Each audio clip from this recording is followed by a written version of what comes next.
Até onde a fé pode levar você? Em um ano em que a gente teve 2 filmes da família Shyamalan, este filme, Herege, dirigido pelo Scott Bakula e pelo Bryan Woods, parece muito mais com algo que o diretor construiria nos seus filmes, essas tramas de boneca russa em que a gente vai tirando uma maior e aparecendo uma menor, do que os próprios filmes do Shyamalan pai, no caso Armadilha, e da Shyamalan filha, no caso Os Observadores. Mas existem muitas diferenças de estilo, de condução de narrativa aqui.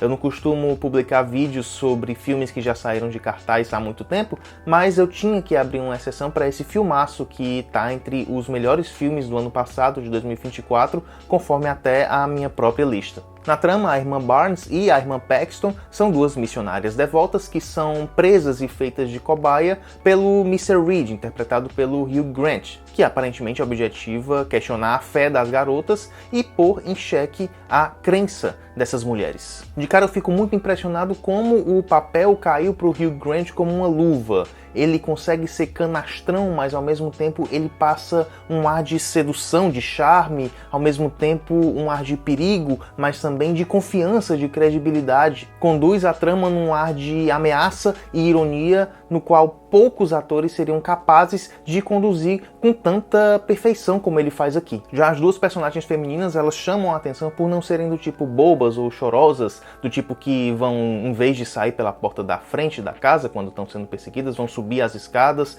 e nem demonstrar uma virilidade, uma coragem desproporcional às situações. Aqui existem muitas vulnerabilidades, dúvidas e fraquezas, assim como respostas inteligentes e saídas rápidas criadas pelas 2 garotas para fugir ali daquelas situações de perigo, o que leva o espectador a um sentimento de que aquelas poderiam muito bem ser atitudes críveis naquelas situações. Já para diretores e roteiristas que não tem lá muitos créditos relevantes, além dos créditos de roteiro de Um Lugar Silencioso, a dupla Scott Bakula e Bryan Woods utiliza muito bem os espaços pequenos com as grandes angulares para trazer aquela distorção nas bordas e transparecer a sensação de que algo está errado, essa sensação de desconforto na trama. Além de comandarem uma montagem que vai evitar os jump scares, aqueles sustos baratos que a gente consegue prever a milhares de quilômetros de distância, por mais que aqui os sustos pelo corte rápido ou pelo som ainda existam. Mas o que mais chama a atenção aqui é como eles conduzem muito bem a trama, tendo como base algo que poderia muito bem soar como bobo ou soar como ofensivo caso caísse em mãos menos talentosas, mas que acaba adquirindo um significado bem curioso ao fim e ao cabo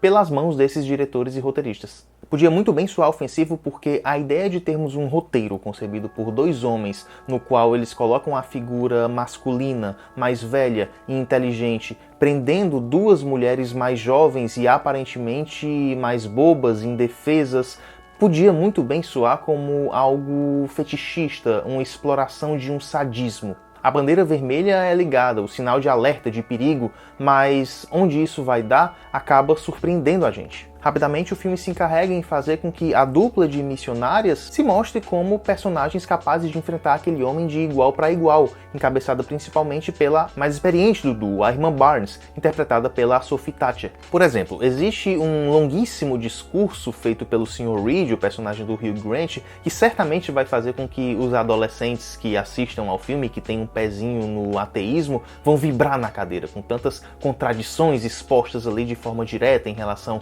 ao Deus, em relação a como uma religião imita a outra. São diversas similaridades entre as religiões, passando por crenças do Egito Antigo, passando pelo cristianismo ou pela religião mórmon. E o discurso ridiculariza muito bem todas essas semelhanças, fazendo com que o espectador fique com esse sorrisinho de canto de boca. Mas aí a irmã Barnes, mesmo confrontada, de novo, por um homem mais velho, que está aprendendo as 2 ali, mesmo confrontada com esse perigo, ela vai responder à altura. Diz que a teoria dele é rasa, que ele está desconsiderando diversas diferenças entre as religiões e que ele está tendo um discurso enviesado tão somente para provar um ponto, provavelmente trabalhando somente com aquilo que ele quer ver, em vez de buscar pela verdade. O que é ótimo, o que acaba demonstrando que elas não vão ficar na posição de donzelas indefesas, em perigo, esperando por um salvador externo para ir ali e acabar com tudo. Tudo indica, a partir desse momento do filme, que a disputa ali vai ser boa.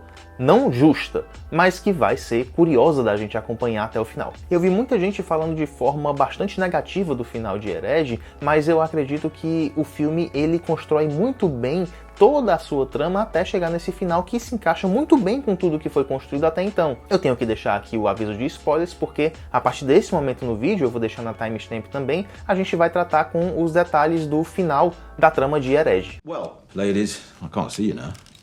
I think it is time. Time for what? Time for pie. Pie! Então, se eu falei até aqui da parte da dupla, da parte do Du, que parecia ser mais inteligente, mais ousada, mais corajosa, a gente tem também que falar da irmã Paxton, vivida pela Chloe East. Ela é construída desde o início como a mais bobinha, a mais ingênua, a menos experiente. You know, with great power comes great responsibility. Spider-Man. Voltaire. Right. Ela fica muito nervosa antes de visitar o Sr. Reed, ensaiando diversas vezes o discurso que ela vai fazer antes dele abrir a porta. E ela decora esse discurso a ponto de não parecer uma conversa natural quando ela está conversando com ele na porta. Ela vai falando, ele faz uma pergunta e ela continua falando. Prophets such as Adam, Noah, Abraham, and Moses. Prophets Talking of Noah, it is very wet. teach about God and receive revelation, and they interpret the word of God and preach the gospel to the world. And because of apostasy, Would you like to people come lose knowledge inside? of the gospel. You have a girl roommate? Que nem criança decorando as respostas da prova, mas sem entender o que é que está sendo dito ali. Ela talvez não seja a heroína que em termos de coragem ou inteligência, mas certamente é a que mais chama a atenção em termos de desenvolvimento. Isso vem muito pelo motivo, pela construção da virada dela no terço final, que não vem do nada. A gente tem que lembrar que lá no início do filme o roteiro coloca algumas palavras na boca dessa personagem para insinuar que talvez ela não seja tão boba assim, que ela vê pornografia, que ela sabe de detalhes sobre sexo. Aquilo ali no início não foi gratuito. Pode parecer besteira, algo passageiro, mas para a construção de personagem, aquilo conta muito, pelo menos para nos dizer que a gente não está vendo um personagem plano, e nos faz comprar melhor essa malícia do final. O que nos leva ao final do Sr. Reed, do Mr. Reed, do personagem do Hugh Grant, e por que eu não acho que a paulada que a irmã Barnes dá na cabeça dele veio do nada, foi forçada? Simplesmente porque em um filme que passa tanto tempo confrontando a religião, a fé, a crença e nos levando ao ceticismo, no qual o vilão, essa figura masculina opressora, vai tagarelar sobre as mentes que são facilmente manipuláveis, a irmã Barnes ressuscitar naquele momento só para dar uma paulada na cabeça dele e acabar com tudo aquilo, representa algo muito simples, um milagre. A única coisa que iria calar a boca do Mr. Reed naquele momento.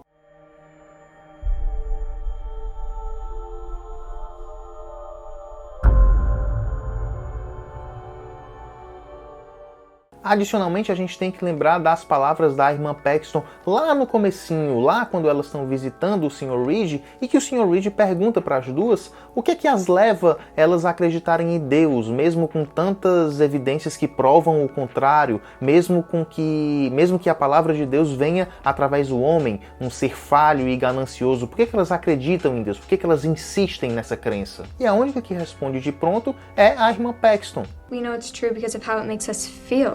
Bingo! That's exactly right. Ela diz que a gente sabe que é verdade por causa da forma que nos faz sentir.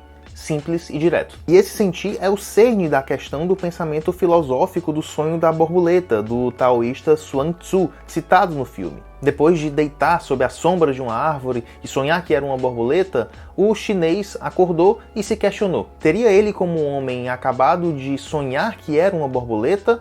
Ou, na verdade, ele seria uma borboleta sonhando que é um homem? E como é que a gente vai distinguir isso, esse sonho dessa realidade? A resposta mais direta para isso é pela forma como a gente sente. Mas se esses sentimentos podem nos levar a acreditar em coisas tão reais como nesses sonhos que nos fazem sentir essas sensações de forma tão fortes, seriam esses sentimentos tão confiáveis assim?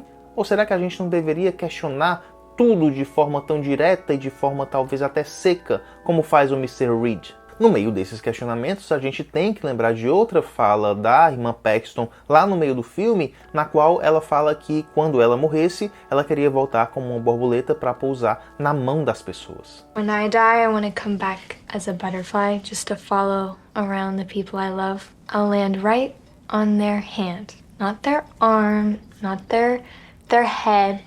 Right on their fingertip. Na última cena, depois de ela finalmente conseguir escapar da casa, a gente vê que uma borboleta pousa na mão da irmã Paxton. Mas aí depois de um corte seco, a gente não vê mais a borboleta. A borboleta não está mais na mão dela. E o que esse simples corte faz é dar mais ambiguidade para esse final, se a irmã Paxton morreu ou não morreu. Isso porque sim, é um final em aberto, mas não deixa de ser muito elegante. Aquela personagem estaria de fato vendo uma borboleta pousar em sua mão, ou seria ela a borboleta sonhando ser mulher, nesse último caso, já morta? Beleza, pessoal.